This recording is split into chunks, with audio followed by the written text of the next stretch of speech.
Thanks for coming to our channel. We hope that this message is inspiring and uplifting to you. If you got any questions, you can reach us at clifec.com/connect. For now, enjoy the message. Hey, good morning, Sea Life. Man, I want to say welcome to you. I want to say welcome to those of you joining us online. We are so glad to have you with us. We want to say welcome to those of you joining us from the Kaufman County Detention Center. We want you to know that we're honored that you're with us as well and cheering you on. And so we're glad that you're here today.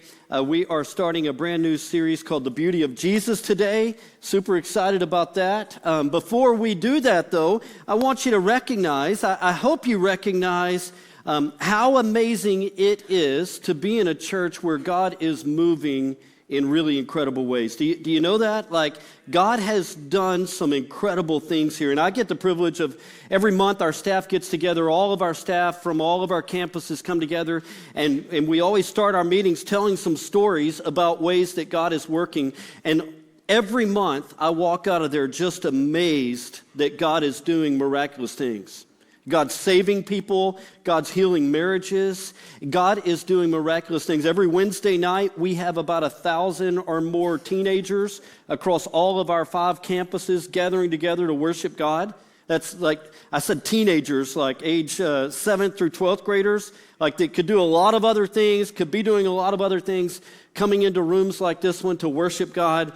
And so we are really privileged to be in a place where God is doing incredible, miraculous things, and we're able to watch it happen. So we know that you're a part of that, glad that you're a part of that by serving and giving, and want you to know how much we appreciate that. Now, we're in a day where we take pictures a little differently than we used to, right? Like, remember when you took family pictures, and you didn't really care that much about how they turned out because you knew what was going to happen to them? Like, they were going to go in a plastic book somewhere, and they were going to be put under a shelf somewhere. And maybe like 10 years later, you might, but by then, who really cares what you looked like 10 years ago? Like, how many of you have books of pictures like that, like somewhere in your house that you haven't looked at in years? Like, you know what I'm talking about? But now it's a little different story, right? Like now, when you take a picture with your spouse or with your boyfriend or girlfriend or with your kids, like the first thing that you want to do is you want to look at it and see, like, is this picture worthy of being posted online? Because you know how other people work, right? Like, when you take a picture with other people, they're not looking to see which picture you look best in to post on their Instagram. They're looking to see which picture they look best in to put. And they don't really care how you look. They don't care if your mouth is open. They don't care if you're not even, if your eyes are closed. They want the picture that makes them look best. And then they're going to put some filters on it, and they're going to decorate it all up and find the right angle and make sure the lighting's right. And we're starting this series talking about the beauty of Jesus. And here's what I want you to understand. We're not really that concerned with filtering. We're not really concerned with getting the light right or the angle right. All we're concerned is that we paint an accurate picture of Jesus. Because we know that if we paint a picture of Jesus that's actually Jesus, you're going to be amazed at his beauty. That's what this series is about. Now, when we first agreed to do this series on the beauty of Jesus, I think we were all a little underwhelmed, because you start talking about God and you start talking about the things we want to talk about in God. It feels like beauty is I don't know, it's maybe non-essential. Like that's a nice add-on, but is it really essential when we talk about God to talk about his beauty? It feels a little secondary, not primary. Honestly, it feels a little wimpy, doesn't it? Like we want to talk about the power of God. Like we can talk about when God went to Pharaoh and he was the most powerful man on the earth, and Moses was representing God and he was talking to Pharaoh and he was bringing in these plagues, and Pharaoh is like convinced and brought to his knees and finally just relents and says, take them all. Because God's too big for me to mess with. Like we want to talk about the power of God or the justice of God. And beauty sometimes feels like, hey, that's way down on the list of what's really important about God.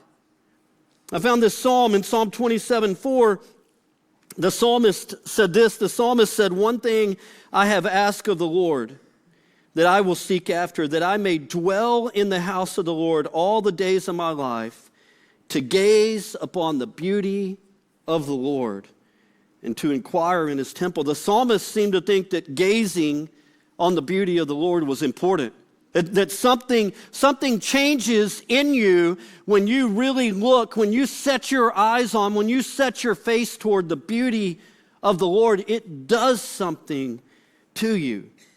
Now, once upon a time, the church was the epicenter of all things beautiful. I mean, you probably know this, but if you were in the hunt for the best works of art, all the most famous artists, Michelangelo, Leonardo, Raphael, Donatello, not the Ninja Turtles, but the artist, they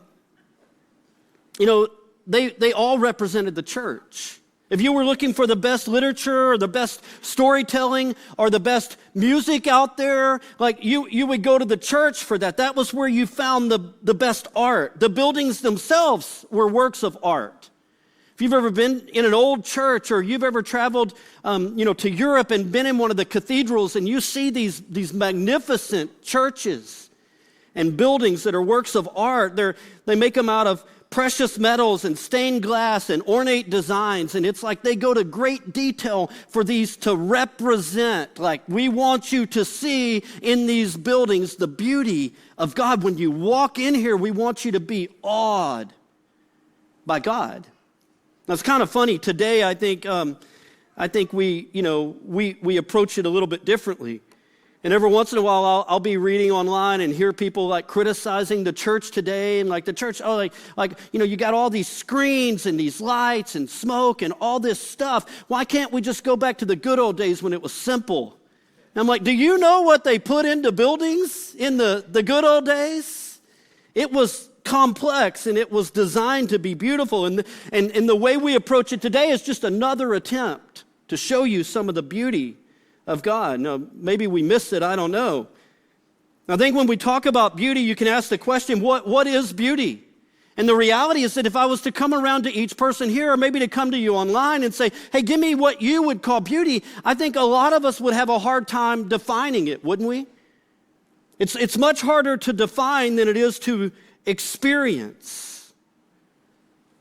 And you see, the beauty of Christ is the term that we use to talk about the sum of all of his characteristics. Like when we say the beauty of Christ, we're talking about who he is. We're talking about the essence of all of his characteristics rolled up in one. It's his power, his justice, his grace, his mercy, his love. And you roll all of that together, and the term beauty is this theological bouquet. Or bouquet. Bouquet?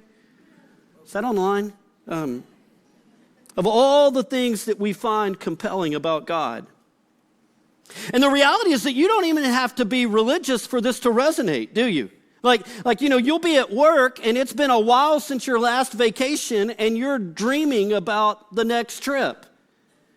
And you've got in your mind, maybe you've got a postcard up or a screensaver on your phone of this beautiful place that you're headed to in the next month, and you're going to the Cayman Islands, or you're going to Hawaii, or maybe, it's just Beaver's Bend, but it's still like somewhere that you're looking for some beauty.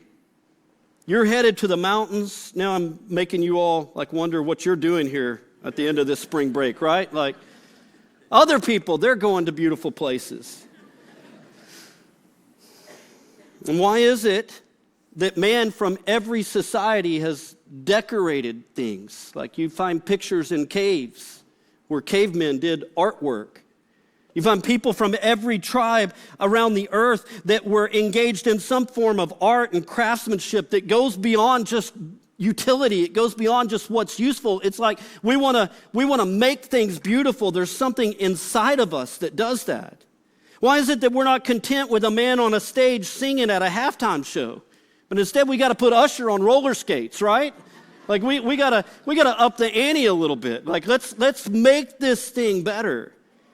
And I think there's a reason for all of that. And the reason is the kind of the church term for it is Imago Dei. It's that we are made in the image of our God. That you and I, no matter what kind of walk of life you're from, no matter what your experience has been, no matter how far away you've walked away from it, you were made in the image of God. And because we're Imago Dei, made in the image of God, that means that we're like God. And from the very beginning, God reveals something about himself to us. In Genesis chapter 1, verse 1, it says, in the beginning, God created. Now, just think about that for just a minute. So out of all the things that God could reveal about himself to us, the very first thing that he reveals about himself to us is that he's an artist, that he's a creator. And when you look at everything around us, whether it's the universe or grains of sand, whether it's the ocean waves or waterfalls coming down from mountainsides, when you look at valleys and hills that cut through the countryside, you look at jungles, you realize that everything God touches is an expression of his beauty. Like there's not just one color of flower, right? There's fields filled with every color you can imagine of flowers. Now, you're going to probably risk your kid's life sooner or later on the side of a road just to take a picture by little blue ones. But you recognize that God has made all of these different colors, and there's an ocean that's just filled with life. In fact, everywhere you go, you find God showing us beauty. I got a few pictures here that I just wanted you to see, just to walk through really quickly. No, wait, I'm getting ahead of myself, maybe. Oh, yeah, now I know where I'm at. The bluebonnet kids got me. It's not just pictures, right? Like you recognize this in food. I mean, the different kinds of food and aroma and flavors. You got steak. That made some of you want to get up and leave right now. You got coffee, if you like coffee. You got spices like cilantro and cayenne and salt. You got vegetables from tomatoes and peppers and jalapenos and peas. You got Reese's peanut butter cups. Let's try to tell me that's not from God. And everywhere you go around the earth, you find that God has touched it with beauty. Let me just show you some pictures right here. Let me show you this first picture. This is in the Canadian Rocky Mountains. I think it's called Lake Minnewanka. That could be mispronounced, most likely, but is that not beautiful? Just a sunrise at this place in Canada. Canadian Rocky Mountains. Next picture. This is in Iceland. That's an actual photograph. Like this is not some artist rendering. This isn't AI. Like this is an actual photograph in Iceland. Next picture. This is little village in Germany. It wouldn't be a bad place to live up at the top of that hill, would it? Next picture. This is actually in Guatemala, Lake Atitlan in Guatemala. We actually have a group coming back from there today and a group leaving to go do mission work. No, they're not actually going to this place right here. You're like, yeah, what kind of mission work is that? They're going to another part of the country, but is that not gorgeous? And you just look at that and go, man, God was at work there. There's one more picture I wanted you to see. The Dolomite Mountains in Italy. And just look at that. Like you're like, that is beautiful. Like we could not make that up. It's so beautiful. And everywhere you go around the earth, besides maybe Lubbock, you see images. It's none of this in Lubbock, by the way. My son goes to tech there. It's like God ran out of steam about Lubbock. But everywhere you go, you're like, wow, the entire world is God's work of art. The entire world is God expressing beauty for us to see. Our capacity to connect with the beauty around us would be lost if God had only created one color or one flavor or one aroma and one texture. I mean, really, everything could have just been brown, right? Like God could have just said, hey, everything's brown. And the only taste we have is lima beans. No, thank you, right. And the only aroma is sock. But God was too creative, right? And so the lesson here is that everything God gets involved in is beautiful. And so it stands to reason that when the creator of all this stunning, glorious variety in the world would come to earth, People would recognize how glorious and stunning and handsome and majestic he was. Throughout the towns and streets, people would be attracted to his beauty, his grandeur, his awe. But instead, the scriptures say this. Listen to what the scriptures say. In Isaiah 53, verses 2 and 3, it says, he had no form or majesty that we should look at him, and no beauty that we should desire him. Now, this is that point of view when you recognize you're doing a series called The Beauty of Jesus, and the scripture says he wasn't beautiful. Like you're like, I think that's supposed to be moving, but you're like, wait, what? We're doing a whole series called The Beauty of Jesus? And then you come across this verse in Isaiah that says he had no beauty. It goes on in verse 3, and he was despised and rejected by men, a man of sorrows and acquainted with grief, as one from whom men hide their faces. He was despised, and we esteemed him not. It feels like this passage is saying, hey, Jesus was not a looker. And that people would overlook him, that it was possible to overlook him. You know the story of the Salvadore Monday? Monday? Is it Monday? That's a Texan way of saying it. The Salvadore Monday? Monday? I think I've said it every wrong way you can possibly say it. And if you're not familiar with the story, here's the story. This is what it looked like at one point. There was a man in Louisiana named Basil Clovis Hendry Sr. Basil Clovis Hendry Sr. Is that not the most Louisiana name you've ever heard of right there? Like that, you hear that name and you're like, that has to be from Louisiana. He inherited, it was inherited from his Aunt Minnie, and it sat in his home tarnished, looking like this, collecting dust in an attic somewhere, in an empty room somewhere. And he was missing what was right under his nose. And I think about that, like in that passage in Isaiah, he had no form of majesty that we should look at him and no beauty that we should desire him. It's as if saying, like, when he was on earth, he walked through the towns and people did not recognize how beautiful he was. And I wonder if it's possible that you could miss the beauty of Jesus right under your nose. It's a great story in Scripture in Matthew chapter 26. The disciples are gathered at a table to eat dinner, and a woman comes in, she barges in and interrupts the middle of their dinner. And it says in Matthew chapter 26, verses 6 through 16, it says, now when Jesus was at Bethany in the house of Simon the leper, a woman came up to him with an alabaster flask of very expensive ointment. And she poured it on his head as he reclined at a table.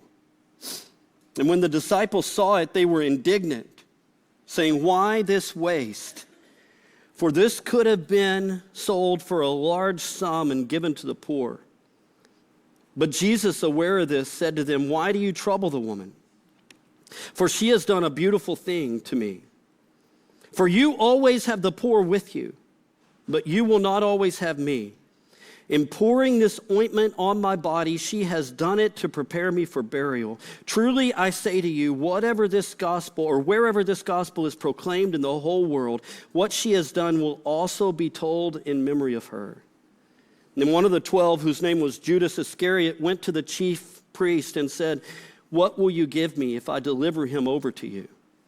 And they paid him 30 pieces of silver. And from that moment, he sought an opportunity to betray him. And Matthew highlights these two responses to the person of Jesus in this story.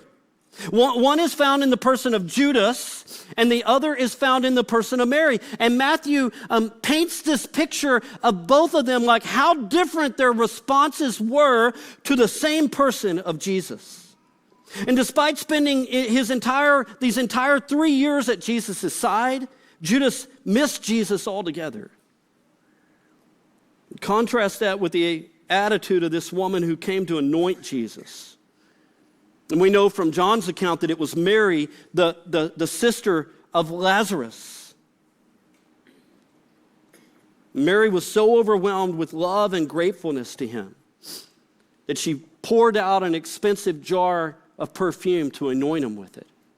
In fact, I think in 2013, I read somewhere that in 2013, the value of this perfume. They say it was about a year's wages. In 2013, they say the value of this was about $53,000. That would, adjusted for inflation today, that would be like what, 1.2 million, something like that. It's like, it was a lot of money. Like this was a serious amount of money that this lady recognized Jesus, who he was, and poured out on him. She loved him so much because she realized she had been forgiven much.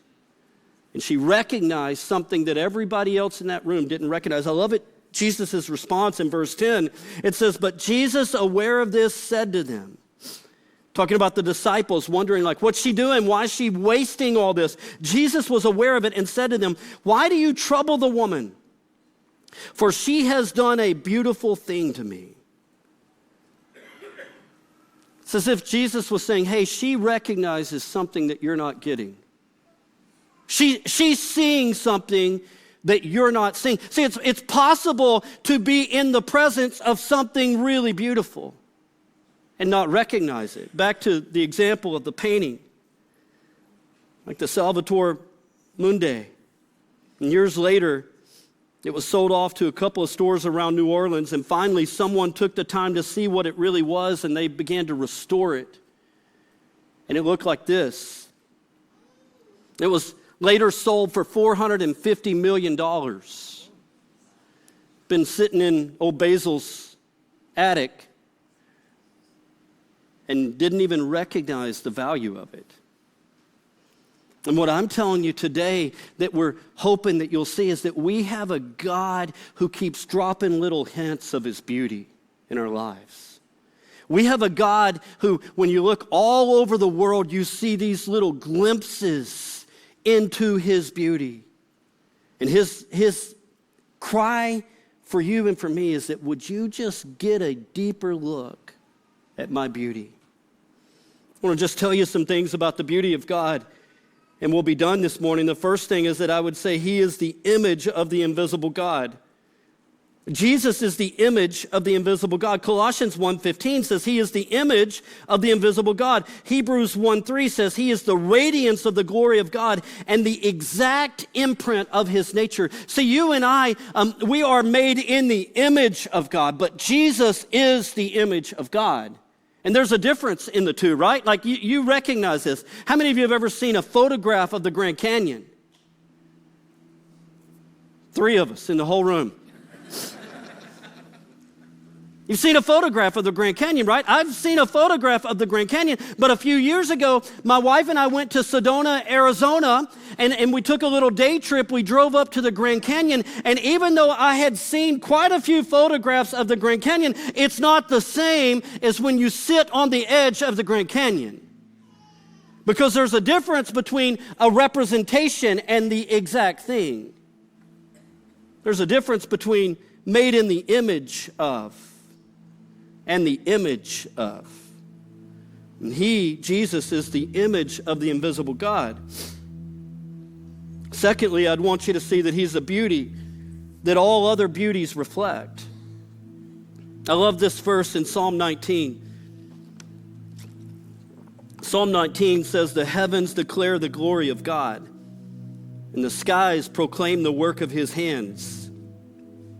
Day after day they pour forth speech. Night after night, they reveal knowledge. The heavens declare the glory of God. I love the way a friend of mine, a pastor, says it. He said that, he's heard people make this argument like, hey, if all of this universe exists, and we're discovering more and more of it, there'll be more about that in just a minute, but if all of this universe exists, don't you think the universe is too big just to support us? And his response is, yeah, but if the heavens declare the glory of God, I would say the universe is just about the right size. Because God is really big and really glorious. I wanted to show you a few pictures of it, just a few images. The thing about when you start talking about the heavens declaring the glory of God, the thing about it is we've gotten better and better at seeing it through the years. Like you recognize that, right? Like you recognize that there was a day that all you could know about the universe was you walked out and there was not a lot of lights around, and before electricity you could walk out on a clear night and you could see a lot of stars in the sky, And you could recognize there were lights. And there was a day that would be enough, that you would look at that and just go, wow, God is really, really big. But through the years, we've gotten better at seeing what's actually out in the universe. And so we started, I don't know, it's probably in the 60s or so that we had the Hubble spacecraft, and it would go and it would take pictures and send them back. And there were some amazing pictures. But just back in 2021, there was an updated version of the Hubble, and it was the James Webb. Took them 20 years to build it, and $10 billion. You thought your iPhone was expensive. $10 billion. And in 2021, we started seeing some images coming back from this camera. Incredible camera. Let me just show you one right here. This is called Stephan's Quintet. This is Stephan's Quintet. And I know what you're thinking. You're thinking, my kid did something just like that in 4th grade with crayons. Wow, that's. But when you recognize what you're looking at here, all of you know, I'm not going to do a whole science lesson here, but everybody here knows, you should know, we are in a galaxy, right? You know what galaxy we're in? We're in what? Named after a candy bar. I'll give you a hint. We're in the Milky Way galaxy, and that's just one galaxy. This right here is actually 5 galaxies that you're looking at. We're living in one galaxy, and it's pretty good size. Most of us probably haven't been to every part of just our little galaxy. This is 5 different galaxies. If you wanted to go there, you would have to travel at the speed of light, which has proven to be a little difficult right now, but it would take you 290 million years at the speed of light to get to this place right here. You're going to probably need to take some snacks, have a hip replacement surgery along the way. I mean, it's a ways out there, and that's what you're looking at. And we couldn't see it until recently. It's just something sitting out there for all these thousands of years, proclaiming the glory of God, showing us His beauty. Let me show you another picture. This one's titled The Early Universe. And again, I know what you're thinking. It's that doesn't look that amazing unless you recognize what you're looking at here. That this right here, they say that if you took a grain of sand and you held it out at arm's length, this is what you'd be looking at. This is way in outer space. You understand what I'm saying? Just a little perspective. All the rest of the world, the universe, is not in the picture, just one grain of sand. That's what this is. With millions and millions of stars and planets, and even solar systems. Let me give you another picture.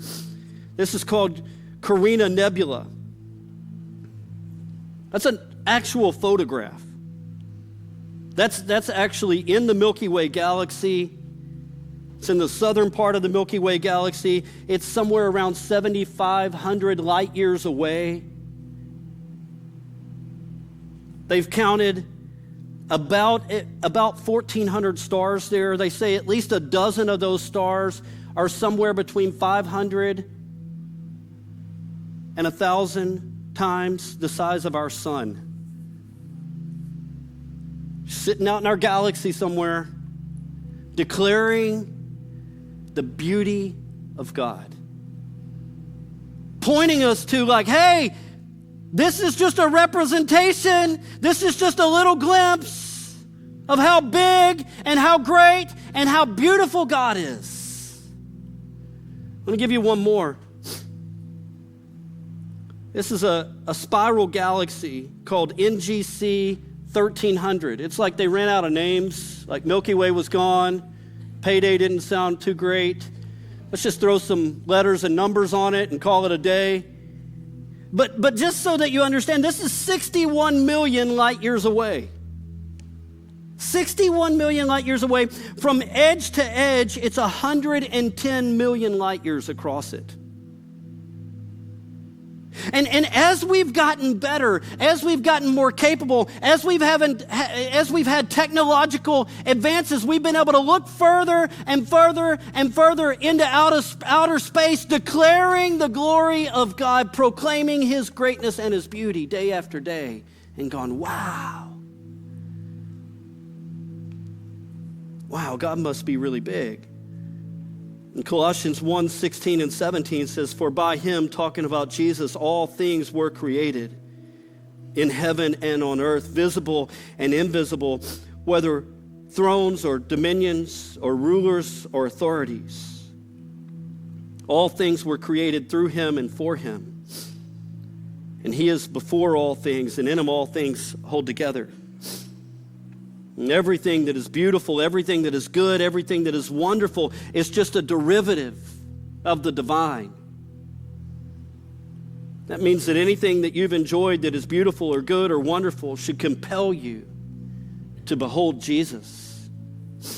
I love this quote from Jonathan Edwards. He said, all the beauty to be found throughout the whole creation is but the reflection of the diffused beams of the being who hath an infinite fullness of brightness and glory. In fact, everything that you love in this world is by God's design, intended to reflect a greater and more glorious beauty. The last thing I'd want you to know is that what you see of this beauty is just to compel you. It's just to compel you to really see the beauty of Jesus. See, all throughout everything that we're talking about, all of this stuff that you see on earth that just causes you, again, it's easier to experience than it is to define, that just causes you to lose your breath a little bit, to go, wow. Whether it's oceans or mountains or fields or experiences that just take your breath away and cause your heart to beat a little bit faster. They're just God giving us a little glimpse to say, here's a little slice of who I am. It's just God whispering, I'm giving you a little gift in this, and I want it to cause you to hunger and thirst for more of my beauty. There's a beauty that all of these things are intended to lead us to. And His name is Jesus. Now, I know what Isaiah said in Isaiah 53, but all of us in this room who know and love Jesus, we know He's beautiful, right? Like, we've experienced His beauty. He's the most beautiful thing we've ever experienced, not because of His physical appearance, but because of who He is and what He's done for us. He's beautiful because He left heaven to come to earth and to be with us humans. Philippians 2 says He emptied Himself of His divine right,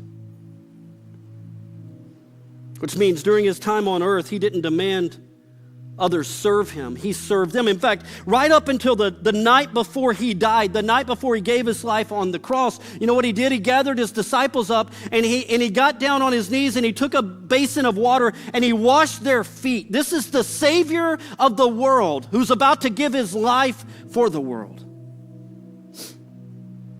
He chose average, ordinary men to walk with Him and do extraordinary things. He didn't play favorites, but He treated everyone with dignity and respect. Why is He beautiful? He's beautiful because He broke social norms. He went places that Jews were not supposed to go, and He had conversations with people that Jews were not supposed to talk to. It's beautiful because He would call you out on your sin, but do it in such a way that you could not help but to feel His love and to be encouraged and built up. It's beautiful because even though He knew that He was going to raise Lazarus from the dead, He still wept with Mary and Martha before He did it. He's beautiful because He did not come to judge the world or condemn the world, but to save the world. He's beautiful because He willingly laid down His life on the cross so that you could have a relationship with God, so that I could have a relationship with God. He faced the wrath of God so that we wouldn't have to.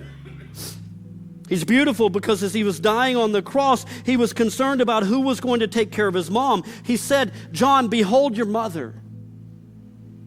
As he was dying on the cross and people were at the foot of the cross and they were mocking him, he said, he looks up to God and says, Father, forgive them because they don't know what they're doing.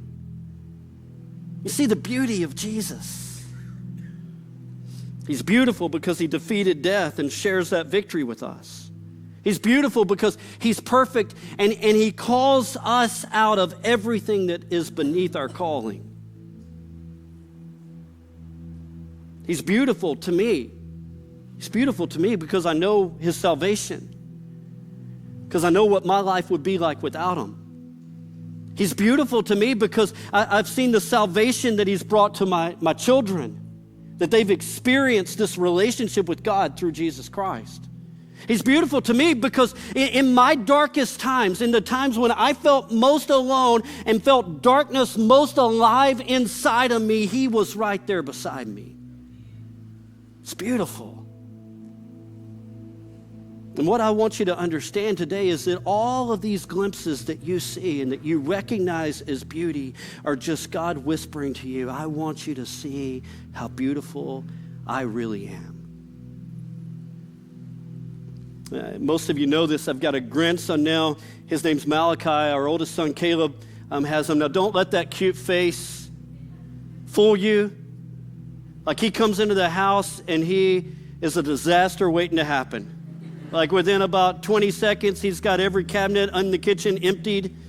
He's running around. We're chasing him. He's pulling the dog's tail.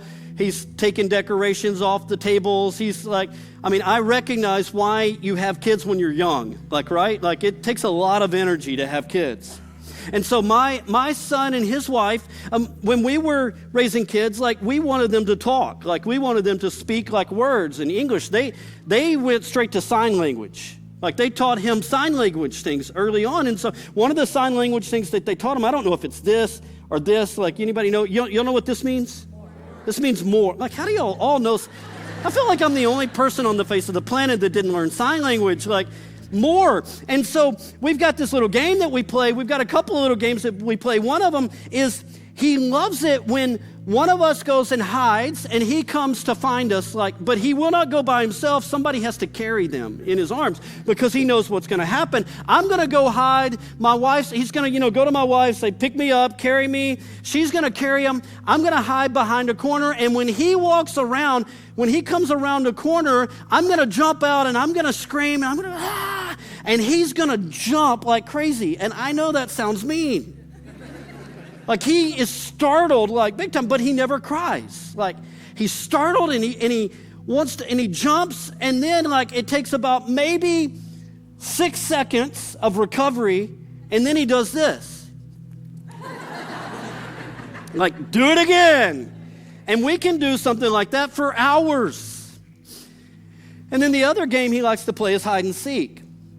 The other day we're at his house and we go and he wanted us to play hide and seek, and we're talking about it. We weren't there for all that long, but he was gonna hide and I was gonna go in the other room and then come find him. And I don't know if you've done this with a kid. My experience is they're all about the same with this, but I'd forgotten it. And so he's hiding. My wife was standing, she was helping him hide. I go in the other room and I count slow. I'm giving him plenty of time. I'm ready or not, here we come after counting to 10. And I walk in the other room and he's standing right beside the couch, just standing there. And so I'm just I walk in and there he is, and I'm trying to act like I don't see him to start with, which would have been impossible. And I'm I wonder where Malachi is. He's not on the ceiling fan, I don't see him on the TV. Where could he be? And finally, after 2 minutes of looking all around the couch and digging under the cushions of the couch and looking underneath, I'm there he is. And I grab him and he's smiling and laughing. And then I go hide again. And I'm okay, now this time I want you to, then I go in the other room, but I'm this time I want you to hide really good where I can't find you. And I go in the other room, 1, 2, 3, 4, ready or not, here I come. And I come in the other room and he's standing behind the lamp. I wonder where he could be, you know, and then afterwards I'm like, man, something is wrong with Malachi.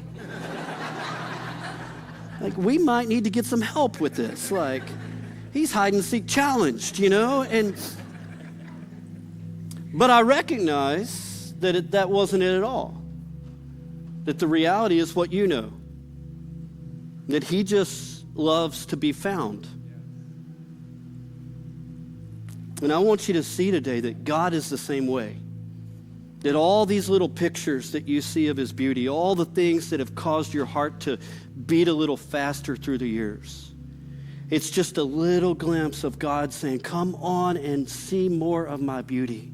Look for more of my beauty. Look, gaze into more of my beauty. Fix your eyes on who I am and behold more of my beauty. Because when you see the beauty of Jesus, your life will never be the same.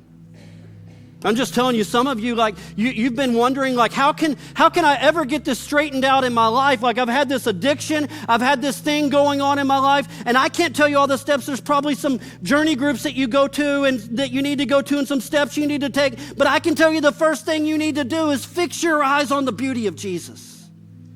And when you fix your eyes on the beauty of Jesus, it will change your life. Let's pray together. And I just want you right here in this place, those of you watching online, would you just ask God to give you a fresh glimpse of his beauty today? Would you pray that today, like right here in this room, right where you are, watching online, would you pray today that God would help you to just really see the beauty of Jesus? Maybe you're here and you're not even sure he exists. That's okay. Your prayer could still be just the same. God, if you're there, if you're really there, would you help me to see your beauty today?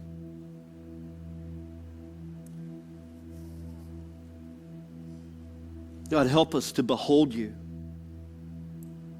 to really behold you, to see you as you really are, in all your fullness, in all your glory.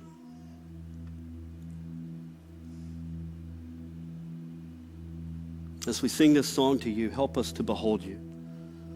It's in Jesus' name we pray. Amen.